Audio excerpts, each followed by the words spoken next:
Benjamin Duhamel, là. Oh, c'est bon. Allez, merci Marie-Charlotte. Merci d'être avec nous. Vous avez 34 ans, vous êtes maman de 2 enfants. Vous étiez jusque-là préparatrice en pharmacie. Et vous allez nous raconter votre histoire qui est folle. Vous arrive le moment de la vaccination. Et là, compte tenu de votre métier, vous avez été obligé de vous faire vacciner.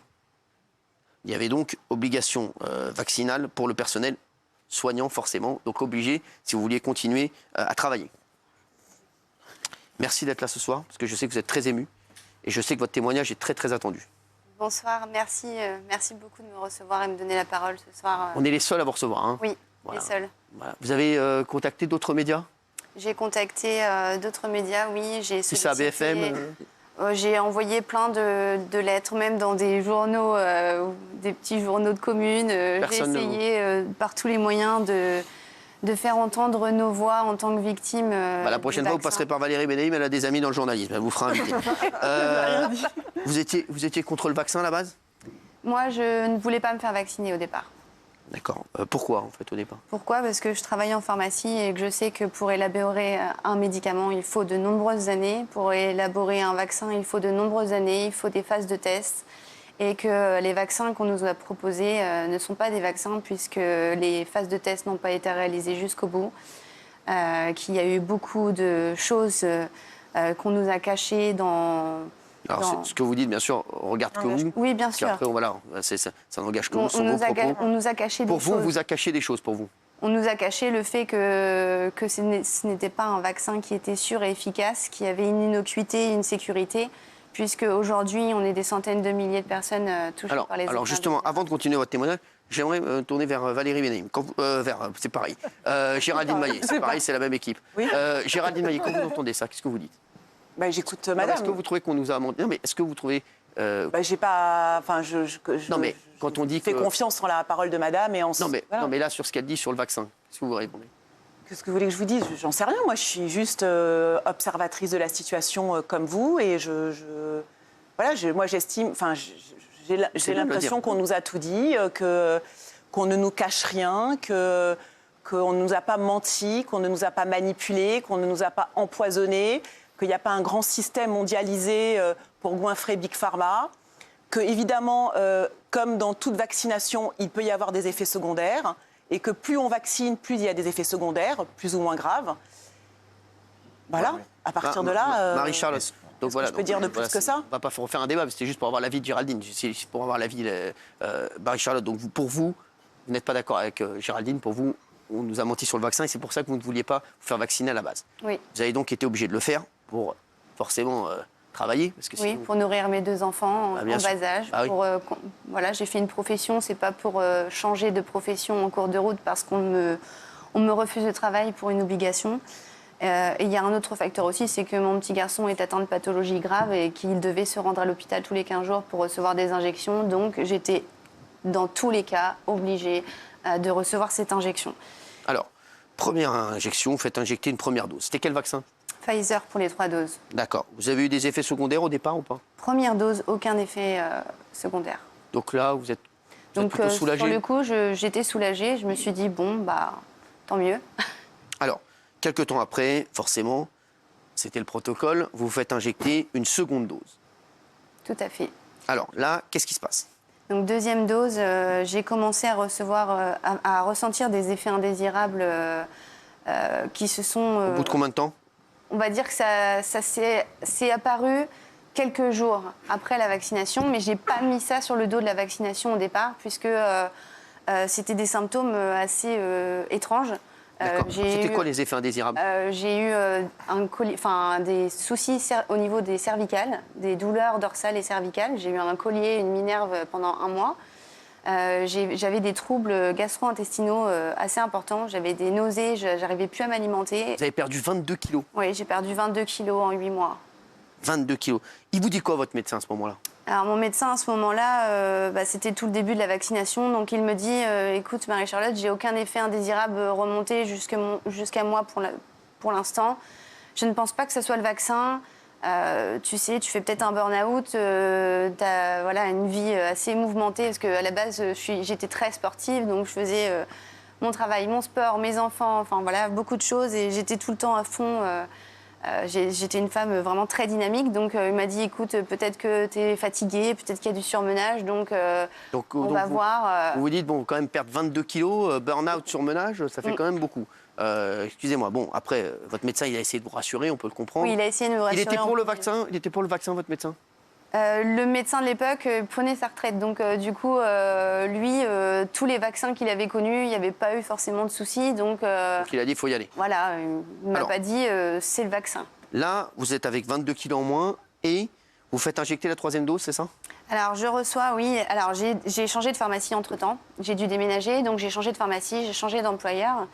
Et donc, quand je suis arrivée là-bas, je leur ai expliqué que j'avais eu des effets indésirables. Moi, je l'ai mis sur le dos des effets du vaccin parce que j'ai ressenti que c'était juste après la vaccination, mais je n'en étais pas sûre.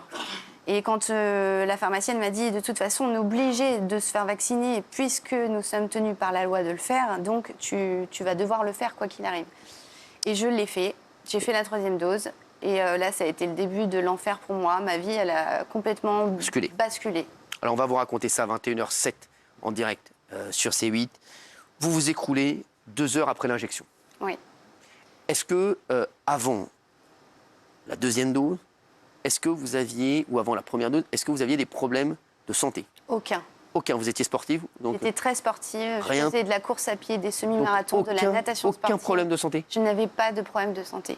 Donc, la 3e dose, vous écroulez 2 heures après l'injection. Oui. Qu'est-ce qui se passe? Juste après l'injection, j'ai commencé à ressentir des douleurs qui montaient, donc du bras au site d'injection. Direct après? Oui. Ouais. Ça montait, c'est monté jusqu'au cervical. Ensuite, j'ai été prise d'une violente migraine, une céphalée vraiment assez impressionnante. J'ai eu la vue qui s'est troublée. J'ai commencé à avoir des nausées, à ressentir comme un état grippal en fait. Et j'avais de la fièvre. J'ai mes jambes qui commençaient à flageoler, je tenais plus sur mes jambes. Et une énorme fatigue, ça m'a pris vraiment très très vite. Donc j'ai eu énormément de mal à finir ma journée. D'ailleurs, mes collègues l'ont vu, hein. Elles m'ont dit « Waouh, mais qu'est-ce qui se passe? C'est l'injection qui te fait ça ?» Bah, voilà. Alors, on vous dit que vous avez une galactorrhée, c'est un écoulement surabondant de lait pendant la période de lactation. Une mélanose, c'est une apparition de pigments noirs sur des parties du corps. Les médecins... Ça s'est apparu le lendemain matin quand je me suis réveillée. Alors, les médecins, ils pensent au départ que c'est un cancer généralisé. Oui. Alors, au début, en fait, je me réveille le matin et je vois du lait qui sort de ma poitrine alors que je n'ai pas allaité depuis 3 ans et demi. Donc, je commence à paniquer.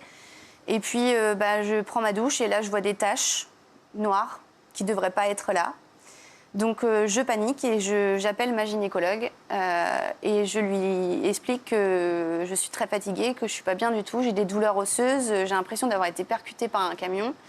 Et sur le coup, je ne lui dis pas que c'est la vaccination parce que je voulais avoir l'avis de spécialistes. Et donc, elle me reçoit en urgence. Elle me prend dans son cabinet et là, elle panique complètement. Je la vois courir partout dans le cabinet. Elle me dit « Mon Dieu, je pense qu'il y a un cancer ou alors il y a une tumeur quelque part au cerveau. Il faut absolument qu'on aille vérifier ça tout de suite. » Vu l'abondance des symptômes, elle a pensé que c'était une métastase d'un cancer. Donc tout de suite, j'ai été prise en urgence par une dermatologue pour aller vérifier si les taches étaient malignes. J'ai fait dans la foulée, dans la même journée, des prises de sang, des échographies pour vraiment vérifier au plus rapide. Et donc la gynécologue me dit non, c'est bénin, c'est vrai que c'est très inquiétant. La dermato me dit ça, la gynécologue me dit bon on va suivre, on va faire d'autres analyses. Et elle me donne le conseil d'aller voir d'autres généralistes. Donc, je change de médecin. Justement. Et là, on vous diagnostique à un moment une pyélonéphrite aiguë, puis une maladie neurologique sévère et incurable, une encéphalomyélite myalgique. C'est ce que vous avez actuellement. Quels sont les effets? C'est quoi les signes? Alors, l'encéphalomyélite myalgique, c'est un collégial de médecins internistes qui m'ont diagnostiqué cette pathologie-là parce que j'étais hospitalisée j'étais dans un état très dégradé pour mon âge, avec tellement de symptômes que, en fait, tout le monde était perdu. Tous les spécialistes étaient perdus, ils ne comprenaient pas. J'avais plus d'une 40aine de symptômes Et donc, ils ne comprenaient pas d'où ça venait et pourquoi aussi rapidement et pourquoi mon état se dégrade aussi rapidement.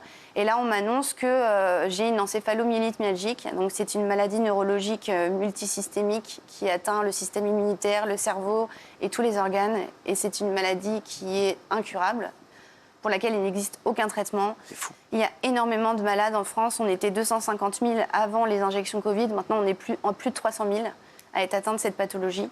Alors, justement, parce que c'est le 12 juin 2022, oui. Pour la première fois, et si vous nous rejoignez à 21h11, c'est là. Plus important, il est là. 12 juin 2022. Pour la première fois, un grand spécialiste fait le lien entre votre maladie et le vaccin. Tout à fait. Qu'est-ce qui se passe ? J'ai été confiée, on m'a mis dans les mains d'un très grand spécialiste de cette maladie. Parce que je vais vous répondre très clairement, on m'a dit, en me diagnostiquant cette pathologie, qu'on ne la connaissait pas, qu'on ne savait pas comment elle était apparue, etc., comment la traiter. Donc on m'a dit, allez voir un spécialiste qui s'y connaît. Et ce spécialiste-là m'a dit, je suis là pour vous écouter. Et il m'a répondu très clairement, vous n'êtes pas la première et c'est le vaccin, c'est l'injection Covid contre le Covid qui vous a mis dans cet état. Et il me l'a écrit noir sur blanc. Alors justement, vous avez même une lettre de l'ANSM oui. Qui reconnaît que vos problèmes de santé sont liés au vaccin. Oui, j'ai eu un retour de l'ANSM parce que j'ai déclaré auprès de la pharmacovigilance mes effets indésirables, puisque j'avais énormément d'effets. Donc ça a été on a pris les choses très au sérieux. J'ai été portée plainte, j'ai déposé des dossiers auprès de plein d'organismes. Et donc, oui, l'ANSM, sans avoir, et je précise bien, parce que j'ai eu le résultat là, parce qu'on n'a pas voulu me donner mes résultats, j'ai eu le résultat de l'ANSM alors que j'avais porté mon témoignage en juin 2022. Je viens d'avoir le résultat il y a 3 jours, où on me dit que, oui, en effet, ma pathologie est reconnue par l'ANSM comme étant résultante... Alors justement, est-ce que vous allez avoir... Je dis, là, je pose vraiment la question. Vous avez pris un avocat. Est-ce que vous allez avoir des dommages et intérêts ou pas du tout ? Alors justement, je suis maintenant dans les mains d'un très grand avocat que vous connaissez sûrement d'ailleurs, qui a défendu Héloïse Soave, Maître Lanzaron, que je remercie, qui a décidé de prendre mon cas... merci à lui. Voilà, merci à lui de prendre mon cas au sérieux pour pouvoir justement reconnaître ses effets indésirables. Écoutez bien ce que je vais vous dire maintenant, parce que c'est pas le plus grave. Le plus grave, il est à venir. Vous marchez aujourd'hui avec des béquilles. Oui. Votre vie, aujourd'hui, vous êtes... Aujourd'hui, complètement... votre vie, elle a complètement changé. Vous ne pouvez pas travailler. Je suis dépendante de tout le monde, en fait. Exact. Et le plus grave, vous nous avez dit que votre espérance de vie était réduite. Oui. C'est-à-dire ? C'est-à-dire que j'ai 2 spécialistes très sérieux qui m'ont expliqué que mes organes se lésaient de plus en plus. J'ai un foie qui est à la limite de l'hépatomégalie. Il est très, très gros. J'ai des insuffisances à tous mes organes. J'ai des dérèglements du système rénine-angiotensine, j'ai un sévère hypométabolisme au cerveau, c'est-à-dire que mon cerveau est complètement endormi, il ne fonctionne pas comme une personne normale. Ils vous disent quoi ? Ils me disent que prochain virus que je vais attraper, je risque, comme je n'ai plus de système immunitaire, je risque de me faire dégrader, donc mon cœur peut s'arrêter, mon foie peut lâcher, je peux avoir un accident cérébral. En fait, je peux partir de tellement de choses. Là, j'ai le système immunitaire d'une personne qui est atteinte d'un VIH, mais qui n'a pas de traitement. Donc, si j'attrape une grippe, je peux mourir. Si j'attrape le Covid, je peux mourir. En fait, on ne sait pas de quoi je partirai, mais tous mes organes sont tellement fatigués, sont tellement lésés. Mon cerveau est tellement épuisé. J'ai des troubles cognitifs très importants, vraiment des pathologies qui sont graves. J'ai un SAMA, j'ai une myofasciite à macrophage, en plus de l'encéphalomyélite myalgique. C'est beaucoup de pathologies qui se rajoutent les unes par-dessus les autres. Je rappelle que vous n'aviez rien. Et je n'avais rien. Alors, est-ce que c'est vrai que votre compte TikTok a été banni ? Oui. Alors, je vais vous dire, j'ai fait une vidéo tout à l'heure sur un nouveau compte que j'ai créé en disant que je passais ce soir avec vous et elle a fait 10 minutes. Non mais c'est incroyable, vous vous rendez compte 10 minutes. Et j'ai été immédiatement censurée. 30 secondes sur la liberté d'expression. Oui, mais ce que je veux dire, c'est que des cas aussi dramatiques et bouleversants, il y en a avoués par la NSM, des dizaines de milliers, c'est 126 000 reconnus, dont 25% graves. Et on dit en général que porte plainte à la NSM qu'un cas sur 10. Et ça, c'est les chiffres officiels, c'est pas moi qui invente. Et le ministre allemand, on est le seul pays au monde qui ne reconnaît pas. Le ministre allemand a reconnu les effets secondaires. Alors après, on peut discuter en disant il y a eu des effets positifs, des effets négatifs. Je demande une commission d'enquête, c'est tout parlementaire. Et je demande qu'on ait les statistiques de mortalité par statut vaccinal, par tranche d'âge. Et l'INSEE me les refuse. Parce que si on voit entre ceux qui sont vaccinés et ceux qui ne sont pas vaccinés, entre 10 et 15 ans, 15 et 20 ans, moi je demande la vérité, je ne demande pas qu'on dise oui ou non, je demande qu'on ait une commission d'enquête. Merci. Par décence pour vous, pour tout le monde. Au moins pour Merci, on l'a pas. Merci Nicolas Dupont-Aignan. Aux victimes et aux personnes décédées. Merci. Parce qu'il y a eu beaucoup de personnes qui sont décédées à cause de ce vaccin. Bien sûr. Et d'ailleurs, Maître Lanzarote a défendu Eva Musso. Je connais sa maman, Michel, qui est extraordinaire, qui se bat pour sa fille depuis des années. Et Maître Lanzarote a réussi à faire reconnaître que c'est Pfizer qui a tué sa fille. Merci. Ça a été reconnu. Alors, merci d'avoir été avec nous. Merci Marie-Charlotte. Merci Nicolas Dupont-Aignan. Tout de suite, film sur C8. Merci d'avoir été. Merci.